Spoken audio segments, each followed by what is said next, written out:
स्वागत है दोस्तों आप सभी का आज के इस बेहतरीन शानदार खूबसूरत वीडियो में। क्योंकि आज के इस वीडियो में आपको बताएंगे अगर नागरिक शास्त्र के पेपर में कुछ नहीं आएंगे तो आप क्या लिखेंगे। पूरा डिटेल में आपको समझाएंगे कि कैसे आप आंसर बनाकर लिख पाएंगे। तो चलिए शुरुआत करते हैं और समझने का प्रयास करते हैं कि जब पेपर में कुछ नहीं आएगा तो कौन सा ट्रिक, कौन सा जुगाड़ लगाएंगे जिससे हम आसानी से लिख कर बेहतरीन अंक प्राप्त कर सकें। तो आप पेपर पैटर्न देख लीजिए, ठीक है। ऐसे ही हूबहू आपको पेपर देखने को मिलेगा। बहुविकल्पीय क्वेश्चन में आपको उसमें ऑप्शन में टिक करना होगा कि कौन कौन से सही है। तो आपको इसमें देखिए ध्यान रखिएगा, अगर आपको नहीं आता है तो आप तुक्का लगाएंगे, ठीक है। अब मैं आपको यहाँ पे ये नहीं बताऊंगा कि तुक्का में कौन सा आंसर आप लगाइए कि आपका सही हो जाएगा, क्योंकि यहाँ पे बहुत सारे लोग बताएंगे कि इसमें ए लगा दो या फिर बी लगा दो या फिर सी सबसे ज़्यादा आता है या फिर डी आता है।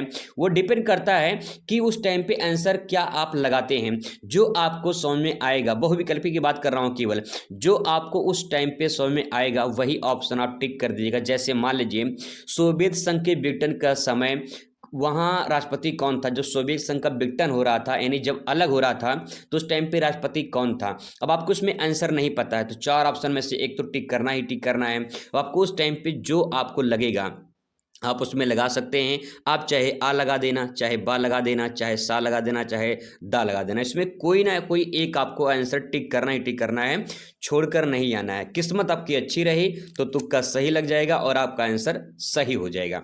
अब यहाँ पे बहुत सारे लोग आपको बताएंगे कि ए लगा दो, बी लगा दो, सी लगा दो। ये सब गलत तरीका है, कोई ऐसा नहीं होता है। कोई यहाँ पे 100% ट्रूथ नहीं होता दोस्तों कि आपका सही ही हो जाएगा। जो आपको समझ में आएगा उस टाइम पे आप लगा सकते हैं, अगर पेपर में नहीं आएगा तब, ठीक है। लेकिन जो मेन है आपका लिखने वाला, उसकी बात कर लेते हैं अति लघुत्तरीय प्रश्न की। यहाँ पे दोस्तों आपको बनाकर लिखना है, कैसे लिखना है इसी बात को इस वीडियो में समझना है। तो यहाँ पे 2 अंक आपको मिलेगा, 10 शब्दों में आपको आंसर लिखना है, मतलब कि 1 से 2 लाइन में आपका काम ओके हो जाएगा, आंसर कंप्लीट हो जाएगा। तो ज़्यादा इसमें तामझाम नहीं है, बस 2 अंक पाने के लिए 2 से 3 लाइन आप लिख देंगे तो बेहतरीन अंक आपको प्राप्त हो जाएंगे। देखिए क्वेश्चन लिखा गया है, शॉक थेरेपी मॉडल किसके द्वारा निर्देशित किया गया था। अब यहाँ पे नाम पूछा है कि किसके द्वारा निर्देशित किया गया था, किसके द्वारा चलाया गया था, ये आपसे पूछा गया है। अब आपको इसके बारे में कुछ भी नहीं पता है, कोई दिक्कत नहीं, घबराने वाली बात नहीं है। आंसर आपको लिखना है, कैसे लिखना है। सबसे पहले अपने कॉपी में आप हेडिंग डालेंगे प्रश्नोत्तर नंबर, ठीक है। पहला काम ये करेंगे, प्रश्नोत्तर नंबर लिखेंगे, अंडरलाइन कर देंगे, क्वेश्चन नंबर 11 है, 11 लिख देंगे। पहला काम आपको ये करना है। दूसरा काम जो है, आपको प्रश्नोत्तर नंबर लिखने के बाद आपको हेडिंग बनानी है। हेडिंग क्या बनाना है, इसी क्वेश्चन से शॉक थेरेपी का मॉडल, ठीक है, यहां से इतना लिख लेंगे, ठीक है। किसके द्वारा निर्देशित किया गया था, अगर आपको नाम पता है तो आप यहां तक लिखेंगे कि शॉक थेरेपी का मॉडल निर्देशित, और अगर नहीं पता है तो बस आप इतना हेडिंग बना लेंगे और इसके बारे में आप लिखेंगे। अब आपको कुछ समझ में नहीं आ रहा है तो यहाँ पे देखिए, पढ़िए एक बार जरा ध्यान से पढ़िए। यहाँ पे लिखा है शॉक थेरेपी मॉडल, यही 3 सेंटेंस है। इसी 3 सेंटेंस से आपका पूरा का पूरा क्वेश्चन का आंसर निकलने वाला है। देखिए जैसे यहाँ पे लिखा है शॉक, शॉक का मतलब क्या, जैसे बिजली का शॉक देते हैं, है ना, जो है झटका देते हैं। तो आपको यहाँ पे क्या समझ में आ रहा है, शॉक यानी झटका लगना, झटके की बात कुछ हो रही है, ऐसा समथिंग को समझ में आ रहा है। यहाँ पे थेरेपी, जैसे थेरेपी का हम लोग क्या करते हैं भाई, कहीं जाके उपचार करते हैं, उसका थेरेपी करवाते हैं। मेडिकल में थेरेपी बोलते हैं, जब जाके कहीं पे सकैया उकैया करवाते हैं उसको थेरेपी बोलते हैं। यानी एक ऐसा मॉडल है जहाँ पे कोई ऐसी बात हो रही है जिसमें पहले झटका दिया गया है, फिर इस पे इलाज किया जा रहा है। मतलब कहने का मतलब ये कि पहले किसी को मार दिया जाए और फिर उसके बाद सॉरी बोल दिया जाए, यही शॉक थेरेपी है। बस आप इतना समझ लीजिए, अगर आप इतना समझ जाएंगे तब इसके बारे में बना के लिखेंगे। क्या लिखेंगे आइए जानते हैं। अब दोस्तों इसमें लिखेंगे कि यहाँ पे इस मॉडल के अंतर्गत, ऐसे लिखेंगे, इस मॉडल के अंतर्गत, इस मॉडल, ऐसे लिखेंगे, इस मॉडल के अंतर्गत, ऐसे पूरे लिखना शुरू करेंगे। इस मॉडल के अंतर्गत पहले किसी को शॉक दिया जाता है, ऐसे ही पहले किसी को शॉक दिया जाता है, फिर उसका थेरेपी यानी उसका उपचार किया जाता है। इतना लिख देंगे, इतना लिख देंगे तब भी कुछ ना कुछ काम हो जाएगा। 2 नंबर का है, 1 नंबर तो आपको मिल ही जाएगा, इतना गारंटी है, ठीक है। और अगर आप यहाँ पे जैसे ये किसके द्वारा अपनाया गया था तो वहाँ पे थोड़ा सा आप लिख देंगे कि ये विश्व बैंक के द्वारा अपनाया गया था, ठीक है। विश्व बैंक कौन सा बैंक है, ये विश्व का बैंक है, विश्व के द्वारा जो है निर्देशित किया गया था, तो आपका काम हो जाएगा 2 नंबर 2 पूरा नंबर मिल जाएगा। ठीक है, तो बस आप इतना ही ले देंगे तब भी आपका काम ओके हो जाएगा। फिर इसके बाद अगला क्वेश्चन है गुटनिरपेक्ष आंदोलन क्या है। गुटनिरपेक्ष आंदोलन, पहला काम क्या करना है, प्रश्नोत्तर नंबर लिखना है आपको। पहला काम प्रश्नोत्तर नंबर लिखना है, 11 है 12 है, ठीक है 12 लिख देंगे। फिर इसके बाद हेडिंग बनेगा, आपका हेडिंग बनेगा गुटनिरपेक्ष आंदोलन, यहाँ से आपका हेडिंग बन जाएगा। अब आपको इसके बारे में लिखना है। इसके बारे में कैसे क्या लिखेंगे, तो देखिए 2 शब्द है, एक आंदोलन है, एक गुटनिरपेक्ष है। अब आपको गुटनिरपेक्ष आंदोलन समझ में नहीं आ रहा है तो यहाँ पे देखिए आंदोलन लिखा हुआ है। आंदोलन कोई न कोई उद्देश्य होता है, काम जो है जो आंदोलन किया जाता है कोई न कोई उद्देश्य के कारण ही होता है।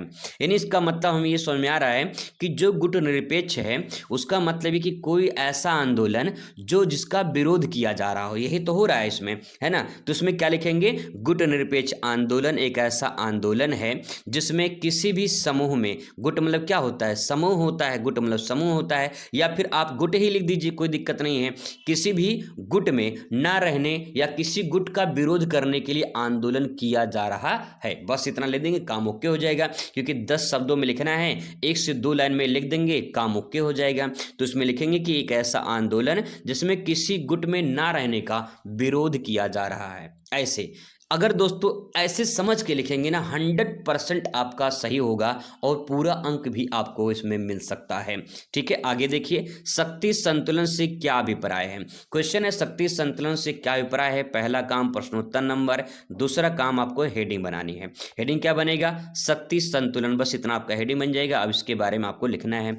कुछ समझ में नहीं आ रहा है इसमें क्या लिखे, तो देखिए शक्ति संतुलन, यहाँ पे देखिए लिखा है संतुलन। संतुलन का मतलब क्या होता है, संतुलन के मतलब भैया बराबर हो चुका है, यानी कोई विवाद हुआ था या कोई भी समस्या उत्पन्न हुई थी, अब संतुलन हो चुका है, यानी सब कुछ नॉर्मल हो चुका है, अब सब लड़ाई झगड़ा बंद हो चुका है ना। तो यहाँ पे शक्ति संतुलन के बारे में आपको लिखना है। तो अब देखिए कैसे लिखेंगे। अब दोस्तों इसमें आप लिखेंगे शक्ति संतुलन में कि कोई भी एक देश हो, मान लो कोई एक देश हो, कोई दूसरा देश हो, अब इन दोनों देशों में कोई भी शक्तिशाली ज़्यादा बन जाएगा तो दूसरे वालों को अपने में कब्जा कर लेगा। जैसे चीन इस टाइम पे एक शक्तिशाली देश उभर रहा है, बाकी देशों को खतरा हो रहा है। तो कहने का मतलब ये है कि अगर कोई देश ज़्यादा शक्तिशाली बन जाएगा तो ज़्यादा ताकतवर हो जाएगा तो अत्याचार ज़्यादा कर देगा, इसीलिए संतुलन बनाना पड़ता है। तो उसके लिए यहाँ पे शक्ति संतुलन कहा गया है, यानी कोई भी देश ज़्यादा शक्तिशाली ना बन पाए, इसीलिए शक्ति संतुलन का स्थापना किया जाता है ताकि वो लोग बराबर ही रहें। ज़्यादा शक्तिशाली बन जाएंगे तो अत्याचार ज़्यादा करेंगे, सिंपल सी बात है। तो आसानी से इसके बारे में आप लिख सकते हैं, कोई दिक्कत नहीं है। ठीक है, आगे यहाँ पे देखिए एजेंडा 21 है। एजेंडा 21 क्या है। अब एजेंडा 21 कुछ समझ में नहीं आ रहा है तो पहला काम क्या करना है, पहला काम प्रश्नोत्तर नंबर, दूसरा काम आपको हेडिंग। हेडिंग क्या बनेगा, यहाँ से क्वेश्चन से आपका हेडिंग बनेगा एजेंडा 21, यहाँ से हेडिंग बन जाएगा। अब आप इसके बारे में लिखेंगे। अब आपको कुछ समझ में नहीं आ रहा है तो क्या लिखेंगे, देखिए एजेंडा का मतलब क्या होता है। भैया कह रहे तो कोई एजेंडा चल रहा है, यानी कोई ऐसी बात है, कोई ऐसी बात है जो दुनिया के सामने रखी जा रही है, कोई ऐसी मुख्य बातें हैं जो दुनिया के सामने रखी जा रही हैं या समाज के सामने रखी जा रही हैं, एक एजेंडा बनाया जा रहा है। तो उसको आप समझ लीजिए कि कोई ऐसी बात है जो दुनिया के सामने या समाज के सामने रखा जा रहा है। आगे यहाँ पे 21 लिखा है। अब 21 का मतलब क्या है, 21 का मतलब ये 21वीं शताब्दी की बात हो रही है। ठीक है, 21 का मतलब 21वीं शताब्दी की बात हो रही है।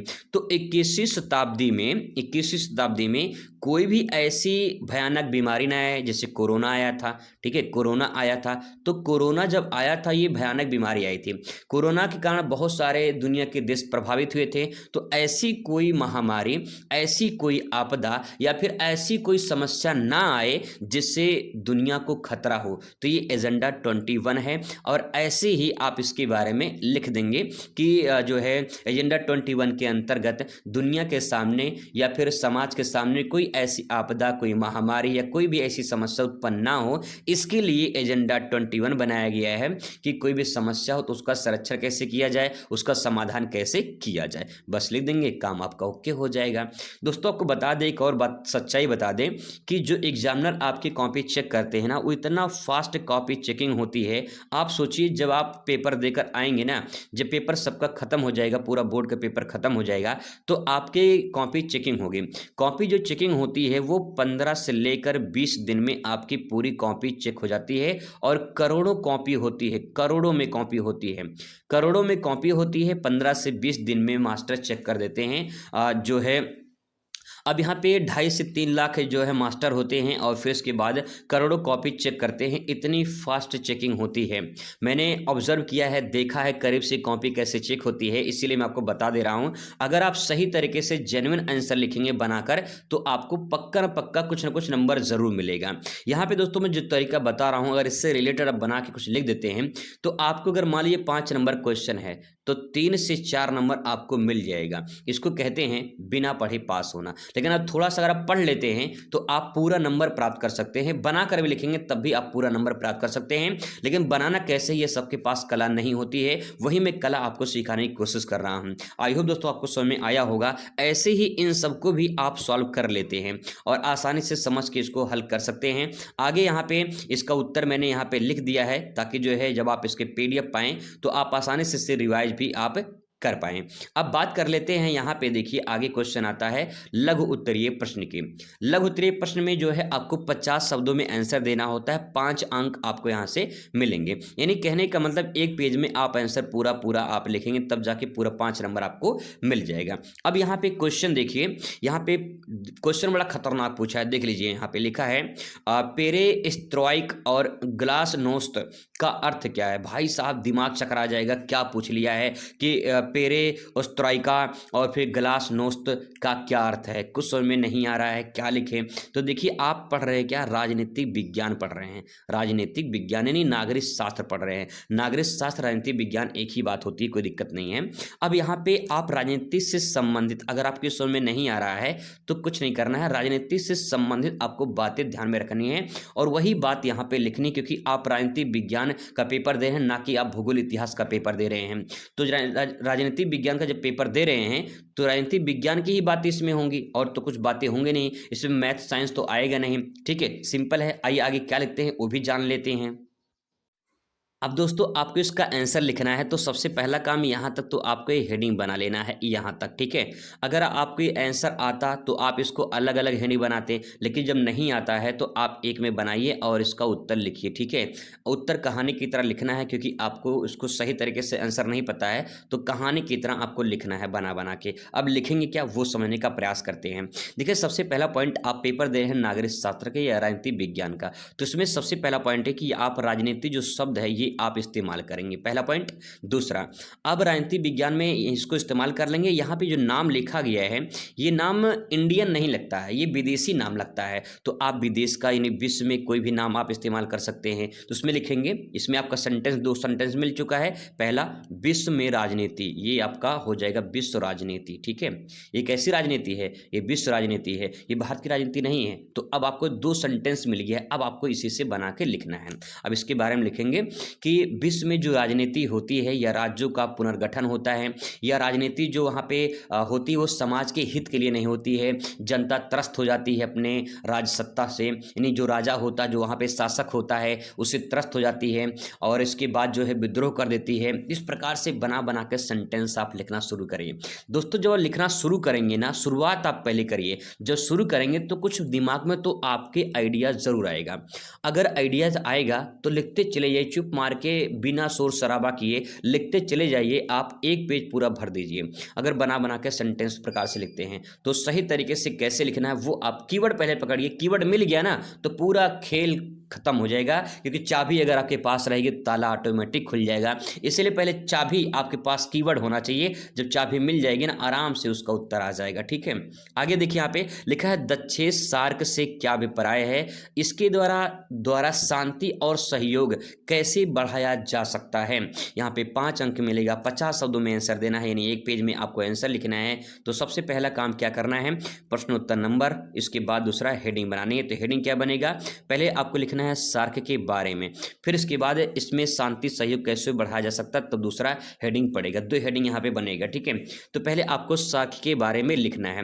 अब आपको सार्क मछली के बारे में याद नहीं करना है, क्योंकि सार्क एक मछली भी होती है, तो आपको उससे रिलेटेड कुछ नहीं करना है, क्योंकि आप राजनीतिक विज्ञान विज्ञान पढ़ रहे हैं। अब यहाँ पे दक्षिण सार्क लिखा है, अब इसके बारे में कुछ नहीं पता, इसको छोड़ दीजिए, आप कोई बात नहीं, ठीक है। आगे देखिए, यहाँ पे लिखा शांति सहयोग, इसी से पूरा काम होगा, इसी से पूरा काम होगा। यहाँ पे शांति लिखा हुआ है, सहयोग लिखा गया है, यानी जो ये दक्षिण सार्क है इसका मतलब एक ऐसा संगठन है, एक ऐसा ये गुट है जो शांति की बात करता है, जो सहयोग की बात करता है।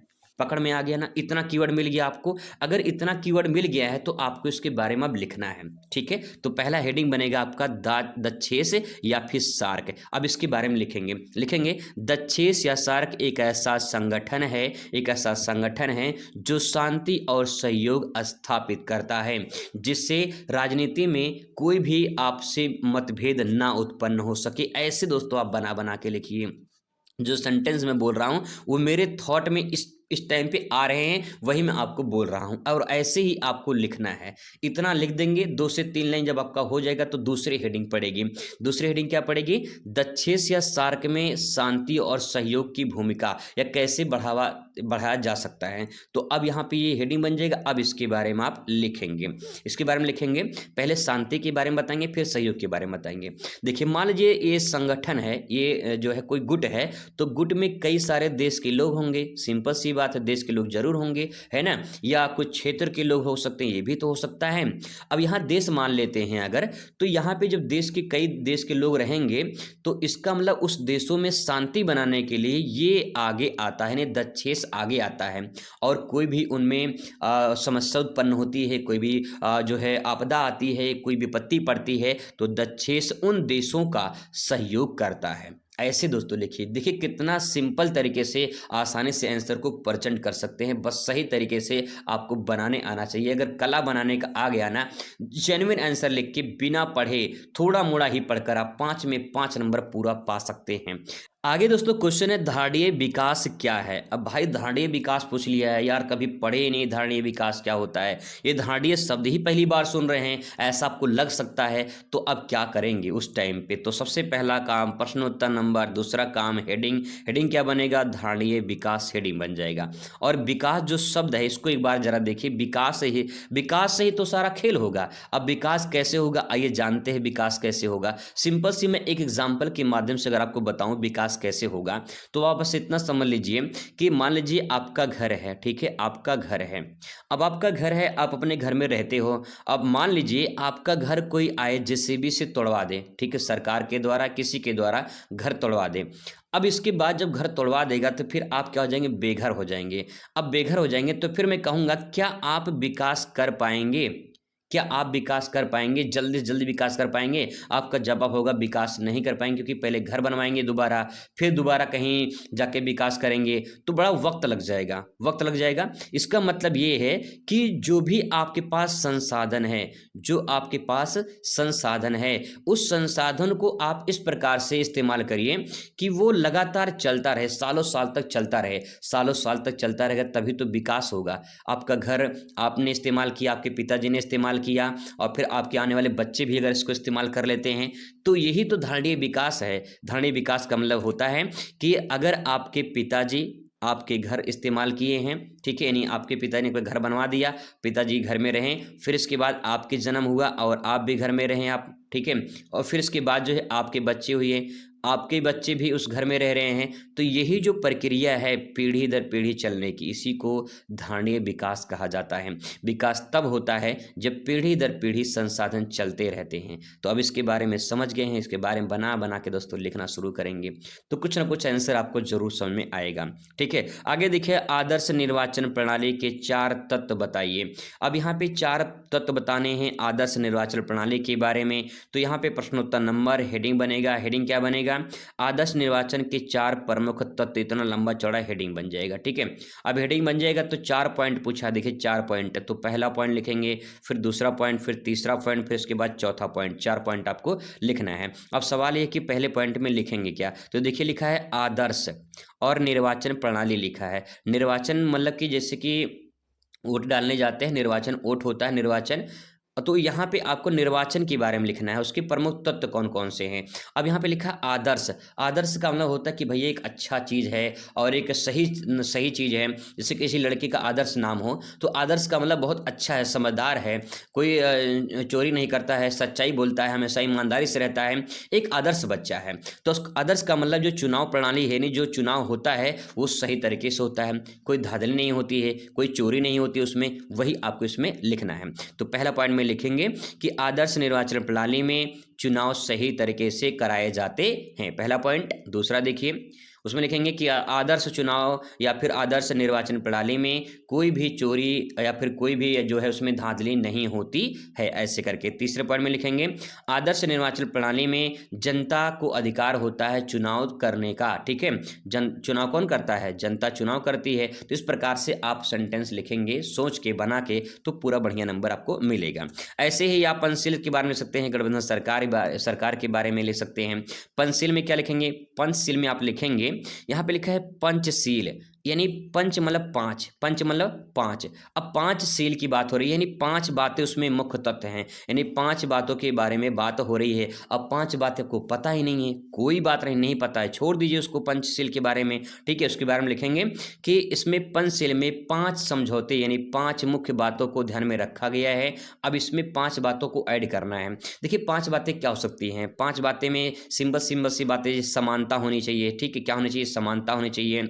और समाज कैसा होना चाहिए? समाज आदर्श होना चाहिए, जो भी आपने लिखा आदर्श समाज होना चाहिए, ठीक है। समाज में कोई भी मतभेद नहीं होना चाहिए, ये भी सेंटेंस आप इस्तेमाल कर सकते हैं। पांच बातें लिख देना है, 5 नंबर आपको मिल जाएगा, ठीक है।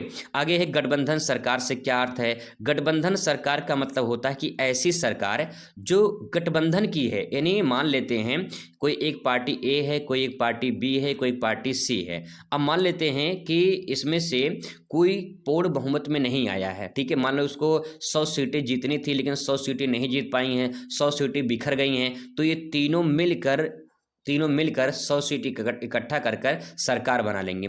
जब तीनों मिलकर सरकार बना लेंगे तो इसको गठबंधन सरकार कहा जाता है, ठीक है। तो दोस्तों इस प्रकार से अपने आंसर को बना कर लिखिए और अच्छे तरीके से लिखेंगे तो बढ़िया नंबर मिलेगा। और मैंने जो भी आपको बताया है वो अगर आप समझ गए होंगे तो आप अच्छा नंबर प्राप्त कर पाएंगे। मुलाकात करते हैं नेक्स्ट वीडियो में। Thanks for watching.